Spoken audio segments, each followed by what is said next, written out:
বরগুনা পৌরসভায় এক যুগেরও বেশি সময় ধরে বন্ধ ওয়াটার ট্রিটমেন্ট প্ল্যান্ট। এতে সুপেয় পানির সরবরাহ না পেয়ে বৃষ্টির পানি সংরক্ষণের প্রবণতা তৈরি হয়েছে জেলার বেশিরভাগ মানুষের। সেসব পানির পাত্র ঢেকে না রাখায় তৈরি হচ্ছে এডিস মশার উৎস, যার ফলে জেলা জুড়ে বেড়েছে ডেঙ্গু সংক্রমণ। বরগুনা প্রতিনিধি মুশফিক আরিফের রিপোর্ট। বরগুনায় ১৯৯৯ সালে প্রায় ৪.৫ কোটি টাকা ব্যয়ে স্থাপন করা হয় ওয়াটার ট্রিটমেন্ট প্ল্যান্ট। এর মাধ্যমে নদীর পানি শোধন করে সরবরাহ করা হতো পৌর এলাকায়। পৌর কর্তৃপক্ষ জানায়, পরিচালনা ব্যয়বহুল হওয়ায় ২০১০ সালের দিকে বন্ধ করে দেওয়া হয় প্ল্যান্টটি। আমাদের মেশিনপত্র সব পানিতে নষ্ট হয়ে যায়। এরপরে যে ব্যয়বহুল অবস্থা ছিল যে এই ওয়াটার ট্রিটমেন্ট প্ল্যান্টটা সারতে, কিন্তু আমরা সেই পরিমাণ টাকা আমাদের কাছে ছিল না এবং কোনো প্রজেক্টও ছিল না, যার ভিতরে আমরা এই ওয়াটার ট্রিটমেন্ট প্ল্যান্টটা আমরা ঠিক করব। এরপরে যে গ্রাহক আছে তাদের কাছ থেকে, ওই সময় আমাদের মাত্র ৫,০০০ গ্রাহকের মতো ছিল, তাদের কাছ থেকে আমরা যে টাকাটা পেতাম সেই টাকাটা আসলে আমাদের এইটা পর্যাপ্ত পরিমাণ না। আমাদের এইটা চালানে অনেক ব্যয়বহুল, আমাদের বিদ্যুৎ বিল আসতো।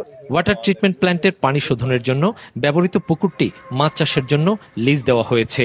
পৌরবাসীর সুপেয় পানি যে ব্যবস্থাটা ছিল ওয়াটার ট্রিটমেন্ট প্ল্যান্ট, সেই ট্রিটমেন্ট প্ল্যান্টের যে পুকুরটা আমার জানা মতে বর্তমানে পৌর কর্তৃপক্ষ বিগত দিনে লিজ দিয়েছে, সেখানে এখন মৎস্য চাষ হয়। ওইটা না করে যদি ওয়াটার ট্রিটমেন্ট প্ল্যান্টটা চালু হয় তাহলে বরগুনা পৌরবাসী সুপেয় পানি পাবে। এই অবস্থায় জেলায় সুপেয় পানির সংকট প্রকট হয়ে ওঠে এবং প্রায় প্রতিটি বাড়ির সামনে বালতি বা ড্রামে বৃষ্টির পানি জমিয়ে রাখা শুরু করে মানুষ। পৌরসভা দিয়ে যে পানি দেয় ওই পানি দিয়ে তো রান্না করা যায় না। অর্ধেক খেলে গোসল করা যায় আর তরকারি ধোয়া যায়, তার ছাড়া কিছু করা যায় না।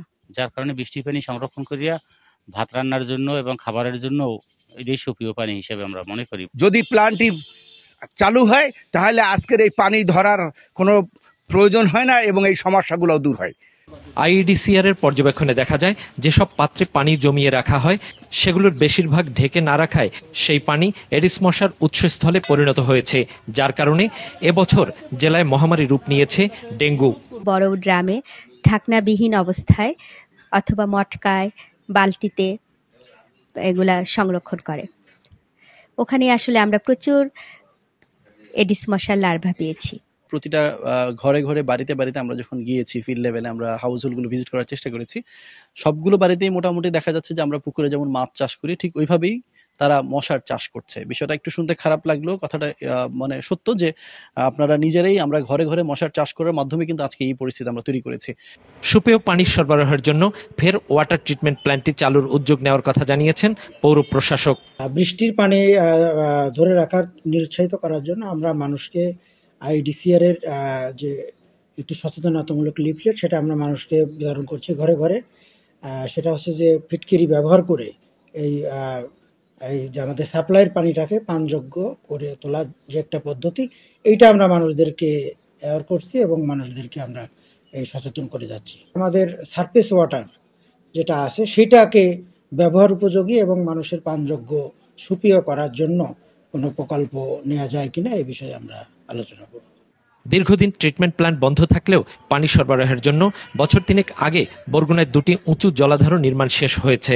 শহরবাসীর দাবি, এগুলো দ্রুত চালু করে পানির সমস্যার সমাধান করা হোক। মুশফিক আরিফ, মাছরাঙা সংবাদ, বরগুনা।